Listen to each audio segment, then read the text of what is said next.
We have a biodiversity crisis worldwide. Our challenge is to show people just how much they can actually contribute to these global issues at a very local level in a way that is fun and easy and attainable, but also very meaningful. There's over 40 million acres of turf grass in the United States. Even if your own garden is small, it matters. Because what we've seen is that you bring one native plant species to a single garden, and before long, and I'm talking hours, not days, you'll see the pollinators.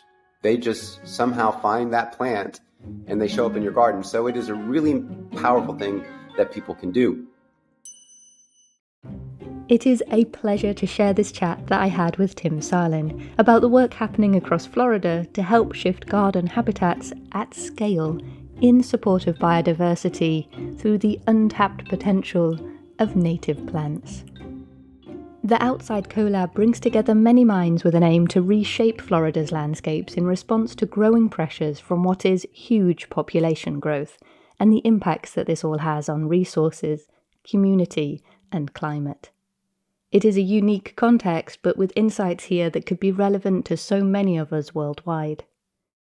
I'm Helen Fisher. This is We Are Carbon, and throughout Season 4 you'll find new weekly conversations as we keep digging deeper and explore what it means to step into regenerative actions within our own place, creating health and vitality for ourselves, our communities, and the natural world around us. And really, igniting a new zest for life. Be sure to subscribe to keep up to date, and check the description for more opportunities for becoming involved. Enjoy the conversation.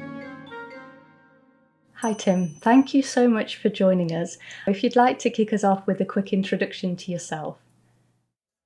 Oh, sure. Thank you, Helen, for having me. It's really great to chat with you and to learn more about what people are doing in other parts of the world to promote sustainable living, sustainable landscapes, and sustainable development, which is something that I'm very passionate about. I live in Florida and I work in agriculture. I am part of a family business. We operate citrus farms, and we also have a ornamental landscape business and nursery. So we grow a lot of plants, and we provide landscape services here in Florida, where we have a lot of population growth. So there's over 1,000 people who move to Florida every day. And that kind of population growth requires a lot of new housing and new construction. So there's a big demand for nursery products and landscaping, which is a positive for our business. But on the other hand, there's also a lot of pressure on our natural resources. And a lot of people may not know, but Florida is truly one of the richest places on Earth when it comes to biodiversity. It's a biodiversity hotspot. It has over 2,500 native plant species that are endemic to Florida, which means they only exist here and some of the neighboring coastal states. So we're facing a lot of pressure from growth and development, which does threaten some of these ecosystems. We also have very fragile sandy soils, so it's a vulnerable place. And my passion has been to look at how we can contribute in a positive way through the work that we do in the ornamental landscape and also agriculture farming in Florida. And it turns out there's a lot that can be done to protect our natural resources just by landscaping a little bit differently, utilizing more native plants, and seeking to minimize or eliminate pesticides and fertilizers and irrigation water. So that's what we've been up to, doing it for ourselves on our farms, but also doing it with our clients. And more importantly, we've created a collaborative that draws on all of the passion and experience of a lot of different people in Florida who want to see the same thing. So we've built a nonprofit organization called the Outside Sustainable Landscapes Collaborative. And over the past 6 years, this group has been pretty effective at promoting the adoption of sustainable landscape practices throughout Florida. And we're starting to see a shift in the paradigm where large developers and home builders are beginning to embrace this notion that we can and should landscape differently to promote a healthier environment for people. Beautiful. It is so exciting to speak with you because there are such patterns that relate wherever we are in the world. And yet there's clearly a very distinct situation that is relative to you and these projects in Florida. And to hear that there's a collaboration between people with that focus on those specific ecosystems, that's very exciting. I think it's fairly unique. And I think what's also very unique about what you're doing is moving that focus from not just on the agricultural side of things, which we always kind of can focus on how farming gives us so many opportunities to regenerate ecosystems and work in greater harmony with nature. But you're moving that also into landscapes that are beyond the farm. And these, I assume when you say landscaping, we're talking in a lot of terms about people's gardens. We are. That's the main thrust of the construction industry in Florida is to build homes for people because so many people are moving here every day and they need a place to live. So we build new housing communities. Typically, they can be very dense, but they're still single-family residential homes. Unlike in Europe, there's a lot of multifamily housing. It's very, very urban. Here, it's more suburban land use patterns, which is not a very efficient use of resources. But nevertheless, all of these homes are being built and they have to be landscaped. They typically are landscaped with turf grasses. And in Florida, turf grasses are not native and they don't thrive in our native soils. I have family in Normandy, France, and over there, turf grasses, they're great because it rains all the time and the soil is really rich and it doesn't require a lot of input. But to maintain a green lawn in Florida requires a tremendous amount of inputs, a lot of toxic pesticides too that people are spraying around their homes. They don't really realize that, but that's the current pattern. They plant a lot of turf grasses and then a few exotic shrubs for hedges and a little bit of color.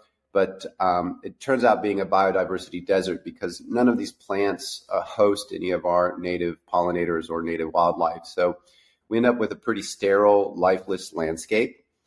And so we are looking at changing that. But as you say, it is interesting to learn on the farm because we are also a citrus grower and we farm commercial citrus groves where people may have enjoyed Florida fresh grapefruit in Europe and other parts of the world. So it may have come from one of our groves, for example.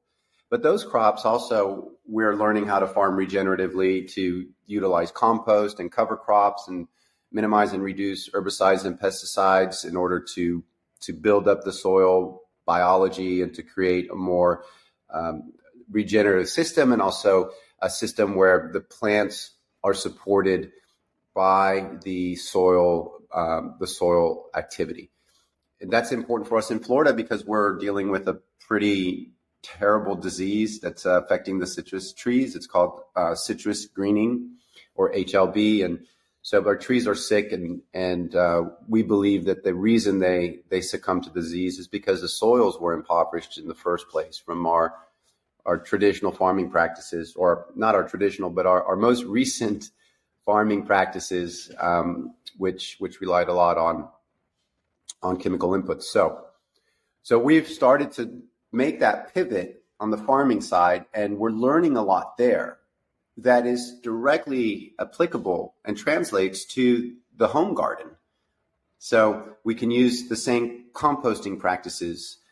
We can use some of the ideas that we learn from cover cropping, we can incorporate that into ground cover alternatives to turf grass. And these are some ways that we're looking at different things that can be done in Florida. And I'm pleased to report that we're seeing some success, and I think there's hope that we'll be able to introduce a much more regenerative approach to both landscape and agriculture here. It's really lovely. Recognizing that the impact on the citrus crop of poor soil health, it really kind of feels like it starts there, that connection of the ecosystem functioning, sustaining itself, not being there to actually look after the plants and those crops that, even if we're outside of Florida, we enjoy consuming them. So there's many things weaving through, but I'm also struck by the idea of how out of place the turf is in a landscape such as Florida, in your climate, where even here in the UK, where we do not struggle to grow the turf, we have plenty of rain to have it all lush and thriving, but certainly still that sense that we're fighting to keep it into some kind of pretty picture of a clean and crisp and clear frontage to the home that's just this garden of greenery, and then the beautiful colourful flowers surrounding it in the border. And of course, even here, to do that, we are dependent upon spraying chemicals and trying to fertilise it in ways that are out of balance with the natural world. So it's interesting that happens here, but I'm imagining it's a really much more impactful challenge over in a landscape that just really isn't wanting to grow that turf. So yeah, very interesting indeed. I'd like to explore that relationship a little bit, because there's a big focus, I feel, in the world, but particularly in this season of the podcast, a focus around what it means to build community, how community can support us and help us. And there's never a really straightforward answer to that. It's so unique, and it's just the relationship and the dynamic that happens to happen in the environments, the places that we fall upon.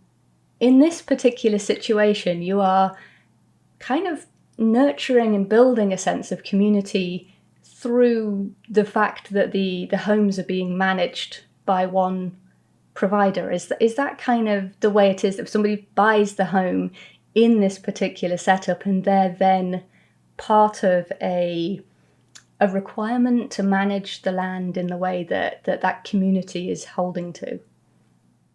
Sure. In Florida, there are a lot of new communities that sprout like mushrooms after a rain, because again, the number of people moving to Florida and all of this new housing development. So there are legal frameworks for these new communities where they have to get zoning from the municipalities, and then they can create a homeowners association or some type of quasi-governmental jurisdiction to manage the covenants and the regulations within that housing community. Some of these communities are 300 homes, and some of them can be 30,000 homes. So of varying different sizes. And the developers and planners and architects have always, wanted to create a true sense of place, a true sense of community, where people would come and live and feel like they're in a community and not just another subdivision. But truly, that goal has been elusive, and a lot of developers fail to achieve that because they end up with a very cookie cutter approach. These are, production homes with very template, standardized architecture, and also standardized landscaping. And so there's a little bit of soullessness to these communities. In the end, they all look the same. And there haven't been any ways to really create a sense of place. And we are finding that by landscaping with native plants, and especially when we can identify the ecotones that are appropriate for that specific place, because Florida is very diverse. We have many different ecosystems, coastal ecosystems. We have pine flatwoods, we have sandhill ecosystems, we have the Everglades. So depending on where you are in Florida, the native flora can help to ground that community in an authentic sense of place and belonging. And then you also attract life to the garden, and suddenly the pollinators, the butterflies, the songbirds start to become present. And it seems to be, I think, a way that we can take these cookie cutter new home communities and infuse a little bit of soul and authenticity to them. But it's true that it's been a little bit of a struggle at first to help the residents, the homeowners who are moving in, understand what it is that they are inheriting in terms of this new landscape. Because Florida has there's an image in people's mind that Florida is palm trees and green grass, and which is sadly not truly the case. If you go into any Florida wild ecosystem, you're not going to see that. You're going to see all kinds of things, but you won't see that. But anyhow, people are moving from other parts of the country, other parts of the world, and so they arrive in Florida and they're looking for their green grass and their 2 palm trees. So we have to do a little bit of education to explain to them why it's important in Florida to landscape in this way, how they're contributing in a meaningful way to some of our challenges with natural resources, and how their home, their garden really does make a difference to biodiversity, to water quality, and other things that they can feel connected to and feel as though they are part of the solution. So that's a process of education. In fact, that was one of the reasons that we connected, because I had really appreciated your animations, and it's important for us to find tools that connect with people emotionally, that help them understand their role in ecology, the part that they play, because there's a little bit of a lack of awareness sometimes, and that needs to be overcome. So yes, community building is important, and I'm hopeful that by introducing life back into the garden and connecting people with nature in a very meaningful way right outside their front door, that we can inspire a greater sense of placemaking. It's really interesting to hear how there is development there at the policy level, but as it always kind of tends to be the case, it's too cookie cutter, and it's just not reaching into the realms of what's required for those real benefits. So in terms of the work that you are hands-on with and the communities that you're connected to, what kind of size of community are you engaging with? So we, as a business, we have been focusing on the larger communities. And it turns out that those are also, it seems, the most interested and the most likely to adopt a new approach to landscaping. So we have a community right now that will eventually have 30,000 new homes. They're just getting started. There may be 1,000 homes built so far. And in addition to the homes, there will be schools, there will be grocery stores, there will be offices and other kind of uses that support that overall community development. But the reason why these large projects are paying attention is that they have a multi-decade timeline to complete their project. In some cases, it could be 30 to 50 years before the entire project is built out. So their planners have to think long-term about the availability of resources, specifically water. And in Florida, we have water shortages. And so when a developer knows I have authorization to build 30,000 homes, but at the rate that we are using water for landscaping, I only have enough water capacity to build 20,000 homes. So now the equation becomes quite direct. They see that if they can reduce the amount of water applied on the landscape, they can build more homes, which for them is important to their profitability. So it turns out that it turns out that in Florida, over 60% of our water use goes towards irrigating landscapes. And that's a pretty shocking number when you think about it. And I've seen it higher than that in certain areas where the landscaping is particularly inefficient, where the soils are very porous. At any rate, that's the low-hanging fruit to save water, is to simply reduce the amount of water that we use on our landscapes. And it turns out that native plants have evolved for millions of years to thrive in our climate and to thrive on rainfall alone. So they don't require as much water. In fact, we've shown with some university partners, we've done research, and a conventional Florida landscape, the pretty green grass and the palm trees and the exotic plants, uses 60 inches of water per year. So if you can imagine 60 inches, I guess, in centimeters, what would that be? 60 is like 5 feet. So I don't know, 2 3/4 meters. But the native landscapes are using 15 inches. So that is a very significant reduction in water. And so that's why we have traction with the larger community developers, because they understand that this is important to their long-term success. It's all really highlighting that we're still at a place where the evolution forward is going to be motivated by finance.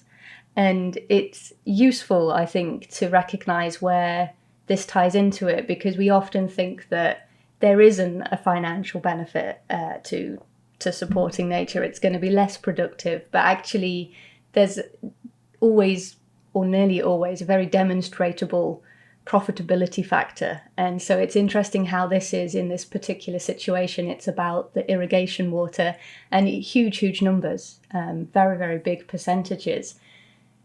The size that you're talking, actually, it sort of sounds like a small city in my view of the scale of things. There will be 100,000 people living there.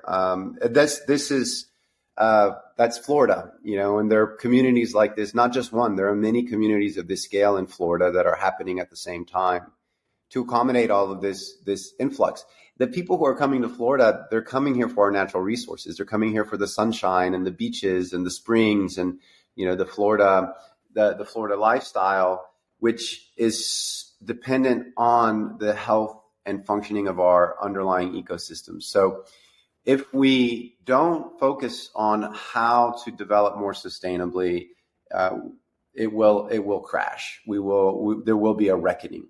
And we've seen issues already. We have major algal blooms and red tides, which when the fertilizers from our farms and our landscapes run off into the surface waters and they go into our estuaries and our bays, we have these explosion of algae and nitrification of our waters and fish kills, which you may have read about it in Europe, because I think that sometimes it makes the news on a global scale.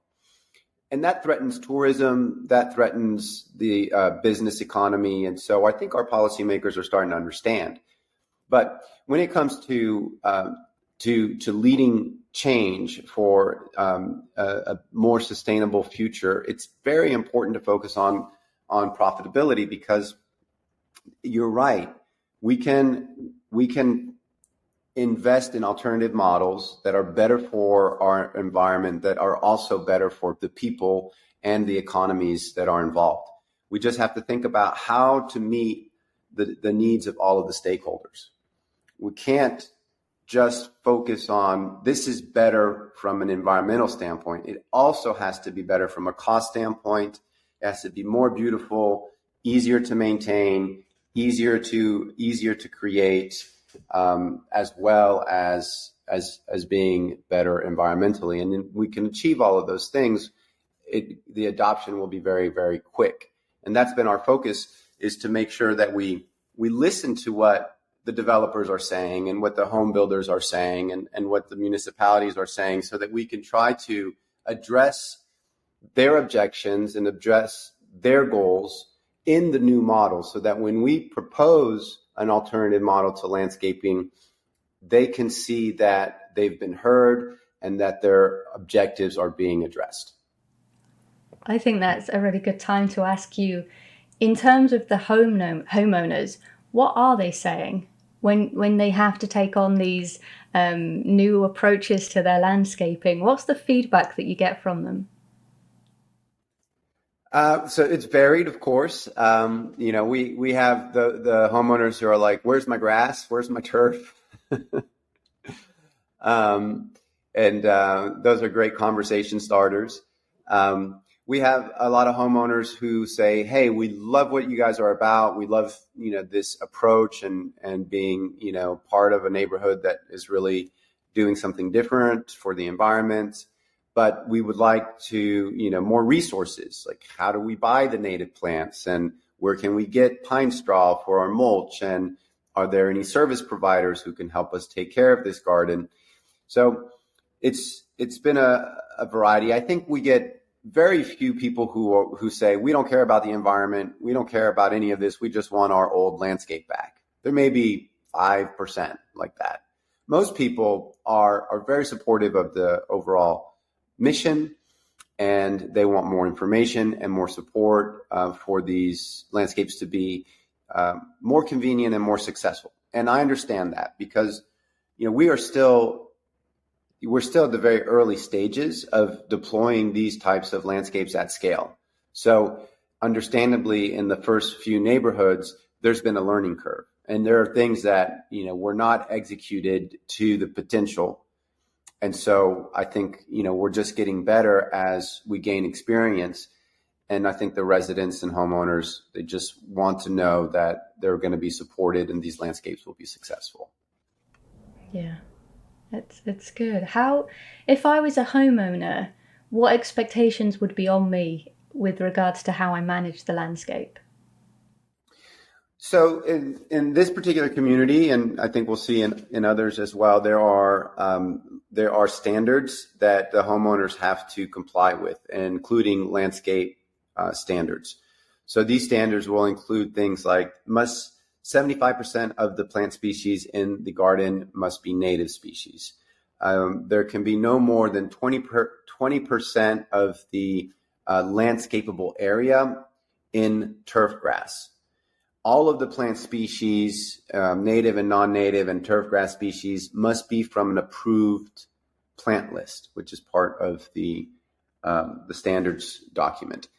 So these types of things are the responsibility of the homeowner to stay in compliance with. So if they choose to do modifications to their home after they purchase it, or modifications to their landscapes, they would be required to submit a request to the review board and get it approved and stay within the standards.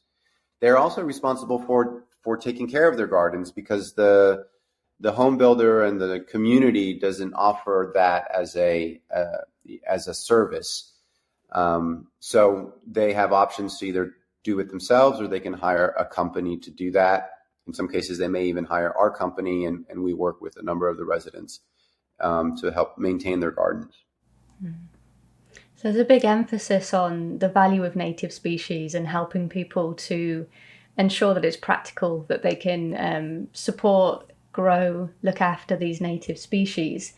Do people tend to have particular aversions? Are the people that feel quite hostile and against what they might describe as weeds, or do you find that there's more love because they're recognizing the biodiversity?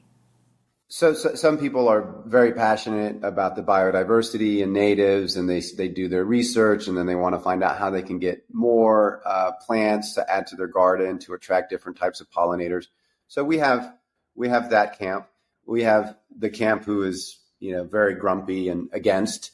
Most people are in the middle, and the native species in Florida can be maintained to a high standard of aesthetic beauty, but it requires a little bit of know-how and the proper plant selection. So that has been one of our focuses, to really identify which plants provide year-round color, so that there's always something blooming in the garden. Also, which plants are easier to maintain, more resilient, and can provide a more manicured look that people are expecting.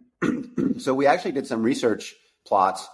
We partnered with the Nature Conservancy and the University of Florida and the University of Central Florida. And at this 30,000 unit project, when they first got started, we created research plots. So there were 16 plots, which were exact replicas. And each plot had 27 different species of native plants that we had planted. And we half the plots had compost, half didn't. Half of them were on a regular irrigation regimen, and the other half were on an as-needed irrigation. And then we did all types of studies in terms of plant survivorship, plant vigor, plant health, bloom count, bloom size. We did pollinator counts, plant pollinator associations. We also did a arthropod study. And that research went on for 3 years. And the idea was to learn as much as we can about which of these plants are going to perform the best, because we want to curate the best species to achieve the types of goals that the homeowners will have in a community. So even though we have 2,500 native plants in Florida, not all of them are suitable for a residential landscape.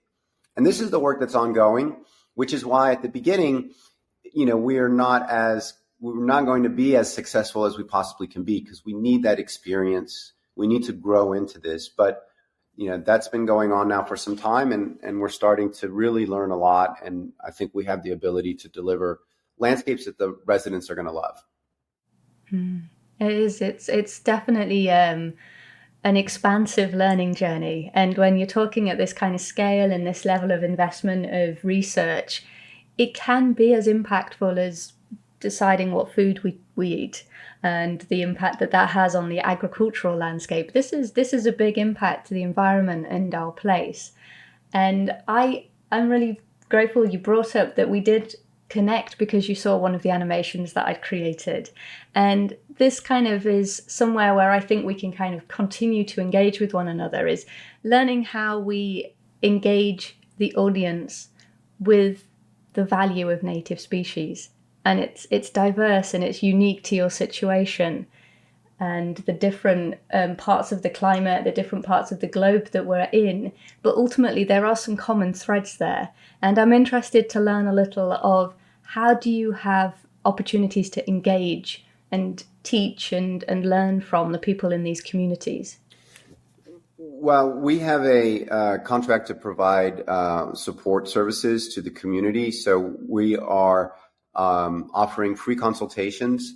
So if a resident would like some help with their irrigation system, or they would like to get some advice on their landscape, they can go on our website, schedule a consultation. We've had over 100 consultations with residents in the past year.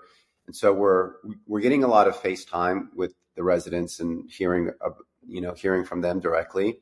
We also do community events where we'll have gardening workshops, and we'll do nature hikes, and we'll talk about the native plants in the wild and show them how they're also found in their gardens. We're doing a water dashboard where we work with the local utility to get data on irrigation meters. And we created a community dashboard to show them how they're doing at conserving water. But there are other things that we can do. We're looking at partnering with an organization called Homegrown National Park, which is a national nonprofit that was founded by Doug Tallamy, who's an entomologist and an author who's written many books on native landscaping that are very popular here in the United States.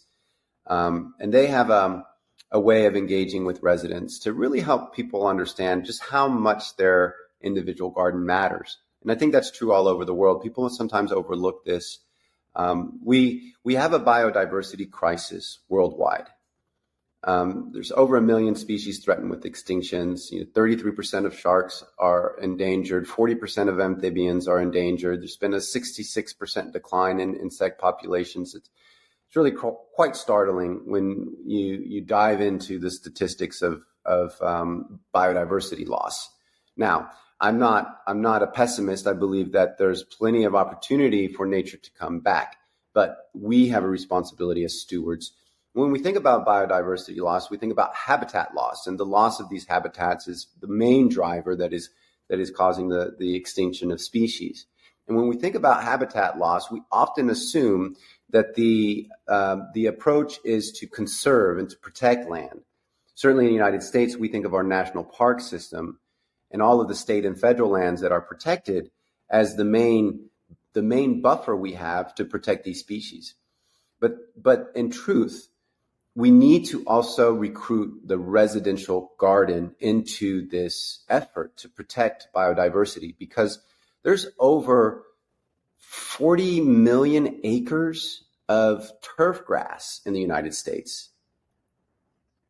And, it's the greatest land use, the greatest percentage of our land is in private ownership on residential homes. So even if your own garden is small, it matters, because what we've seen is that you bring one native plant species to a single garden, and before long, and I'm talking hours, not days, you'll see the pollinators.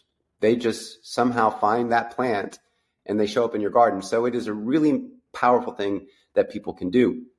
And so our challenge is to show people just how much they can actually contribute to these global issues at a very local level in a way that is fun and easy and attainable, but also very meaningful. And so that's the type of messaging that we're looking for. And I don't think that we're quite there yet.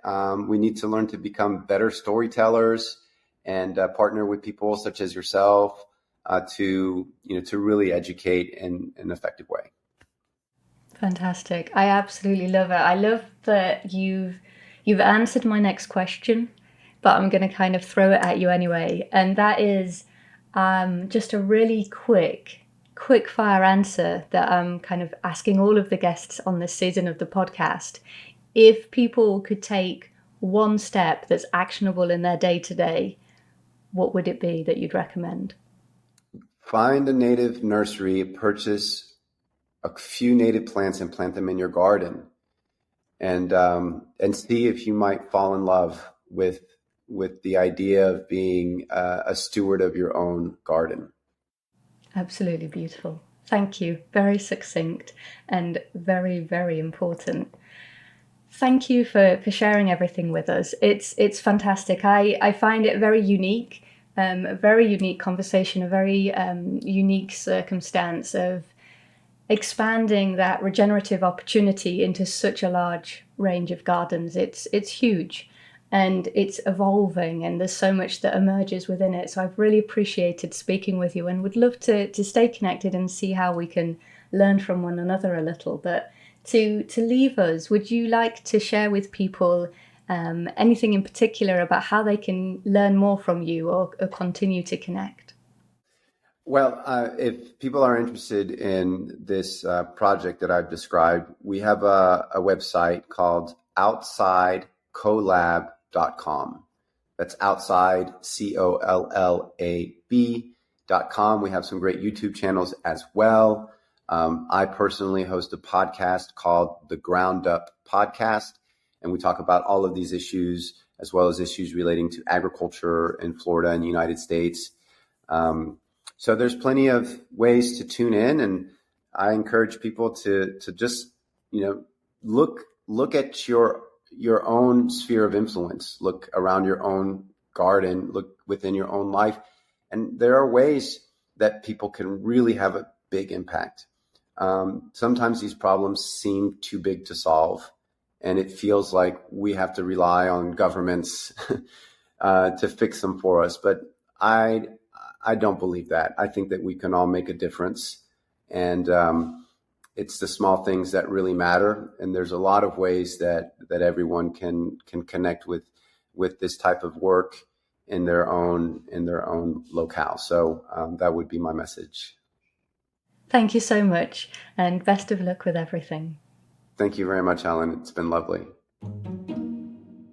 If you enjoyed this episode, be sure to check the description for the links to learn more and engage with the work from Tim and the Outside Collab. And you'll also find info for the animation that I created, which helped me and Tim to cross paths.